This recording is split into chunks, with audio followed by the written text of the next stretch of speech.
예, 비하인드 뉴스 시간입니다. 이성대 기자 나와 있습니다. 첫 번째 키워드 볼까요? 네, 첫 번째 키워드 보겠습니다. 재난만 나면 나타나는 민경욱. 예, 오늘은 키워드가 상당히 길군요. 무슨 내용인지도 확실히 알 수 있을 것 같습니다. 잇따라 요즘 발언이 이제 논란이 되고 있는 민경욱 자유한국당 의원, 대변인 이야기하는 거죠? 그렇습니다. 민경욱 대변인이 국가적인 재난이 발생할 때마다 국민 정서와는 좀 동떨어진 발언을 내놓고 있어서 도마에 오르고 있습니다. 자, 대표적으로 헝가리 유람선 참사 관련 발언인데요. 어제 소개를 해드렸었죠. 예. 자신의 페이스북에 최근에 이렇게 썼습니다. 자, 일반인들이 차가운 강물 속에 빠졌을 때 골든타임은 이른바 골든타임은 기껏해야 3분이다. 그런데도 문재인 대통령은 지구 반대편으로 보내면서 중요한 건 속도라고 얘기했다. 소개를 해드렸는데 자, 원래는 이 글을 쓰기 직전에 원래 글은 이런 글이었습니다. 자, 안타깝습니다. 일반인들이 골든타임은 기껏해야 3분입니다. 라고 얘기를 썼는 겁니다. 예. 이게 논란이 일자 문 대통령을 비판하는 식으로 글을 수정한 겁니다. 어떤 글이든지 간에 분명히 지금 애가 타고 있을 실종자 가족들을 생각하지 못한 발언인 것은 분명한 것 같은데 그래서 오늘까지도 하루 종일 계속 논란이 됐던 것 같습니다. 그렇습니다. 이 보도 이후에 지금 여야 각 당에서는 상당히 비판을 내놓고 있는데 하나 가지고 나와봤습니다. 바른미래당 대변인은 이렇게 비판을 했는데 자, 비극적인 사고까지도 정쟁의 대상으로 삼는 대변인, 막말이 최상의 가치이자 유일한 관심사인 대변인. 자, 이쯤 되면은 인간인지 금수인지 경계가 모호해진다. 상당히 세게 비판을 했습니다. 예, 금수라는 이야기까지 나온 거군요. 정파적인 어떤 공격에 집중을 하다 보면은 그 발언의 대상이 되는 사람 또 피해자들을 고려하지 못하는 실언으로 이어지는 경우가 이제 정치권에서 종종 나오기는 했었는데 지금도 그런 경우였다고 볼 수가 있겠죠.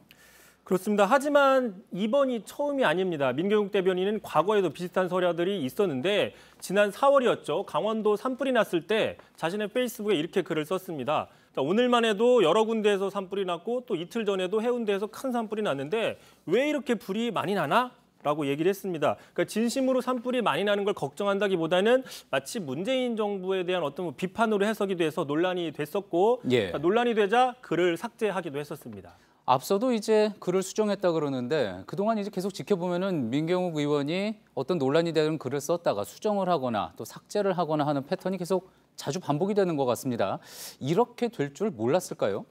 그러니까 여러 차례 반복이 된다라는 건 아마 관심을 끌기 차원이 아니냐 뭐 이렇게 해석을 하기도 하는데 참고로 박근혜 청와대 대변인 시절에도 세월호 참사가 터졌는데 당시에도 좀 여러 차례 논란이 있었습니다. 몇 가지 좀 짚어보면요. 당시에 세월호 가족들이 박 대통령의 사과에 대해서 받아들일 수 없다라고 얘기를 하니까 그런 태도가 상당히 유감스럽다며 오히려 세월호 가족들에 대해서 비판을 해서 논란이 있었습니다. 그리고 그 당시에 발표를 하는 과정에서 계속 실수를 하니까 난리 났다고 하면서 웃어서 그 태도가 좀 가볍다 논란이 있었고 또 잠수사들이 시신 한 구를 인양할 때마다 500만 원씩 받는다라고 출처를 알 수 없는 불분명한 이야기를 했다가 또 논란이 됐었습니다. 또 유명한 그 설화였죠. 순수한 유가족 발언을 해서 자 그렇다면 불순한 유가족도 있는 것이냐 이런 어떤 역풍을 맞기도 했습니다.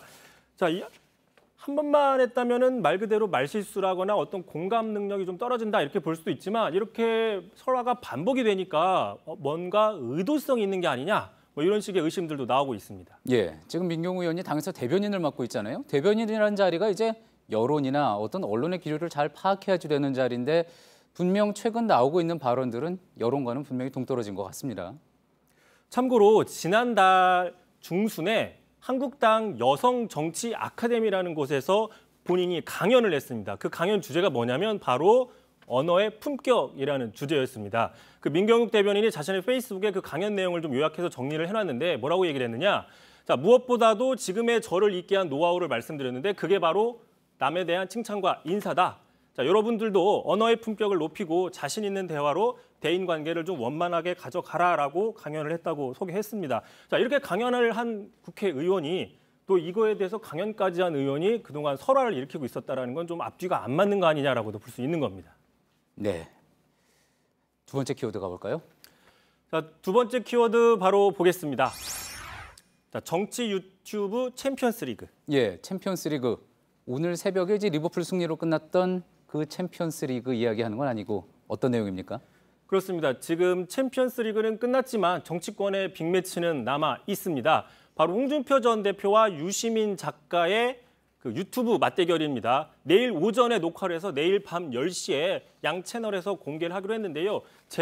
특별방송 제목을 홍카레오로 잡았습니다. 각각의 홍카콜라와 알릴레오를 따서 만든 합성어입니다. 예, 각각 이제 보수와 진보 유튜브의 강자라고 할 수 있겠죠. 공동 방송을 하니까 뭐 여러모로 관심을 끌고 있는 건데 그게 이제 내일이 되는 거군요. 근데 이성대 기자가 챔피언스 리그라고까지 비교하는 것, 그 정도로 이제 기대하고 있는 것 같습니다. 그렇습니다. 앵커 말씀하신 것처럼 지금 좌우 진영에 가장 영향력 있는, 절대적인 영향력 있는 유튜버 라이벌의 대결이기 때문에 자, 이걸 쉽게 좀 비교를 해보면요.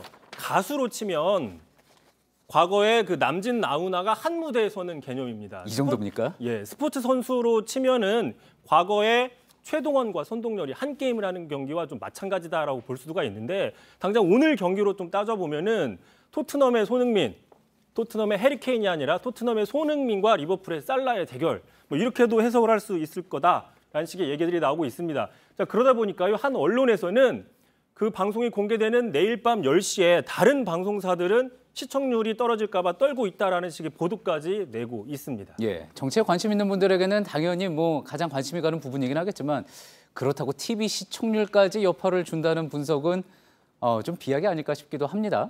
그렇습니다. 참고로 그렇다면 내일 밤 10시에 JTBC는 뭘 하냐? 자, 최근 시작한 바람이 분다라는 드라마를 하고 있는데 지금 입소문을 타고 바람이 불고 있어서 홍카레오에는 별 영향을 미치지 않을 거다라는 생각이 들고요. 예. 자, 어쨌든 이 두 사람이 과거에는 상당히 좀 사이가 안 좋았습니다. 2004년도 제가 좀 가져와 봤더니 홍준표 당시 의원은 자, 유시민과 토론을 하지 않는 이유는 겁나서 피하는 게 아니라 격이 맞지 않다. 아예 무시 전략이었고요. 당시 유시민 의원도 자, 홍준표 의원은 삶의 여백이 뭔지 좀 고민해 볼 필요가 있는 정치인이다. 둘 다 상당히 좀 시니컬한 태도를 보였는데 오랫동안 정치를 하면서 둘 사이가 소통이 되는 사이로 이제 서로 존중하는 사이가 됐다라고 서로 얘기를 하고 있습니다. 예, 이게 2004년이고 지금 이제 2019년이니까 벌써 상당한 시간이 지났군요. 알겠습니다. 이성대 기자는 그러면은 다음 주 금요일에 보겠습니다. 수고했습니다. 비하인드 뉴스였습니다.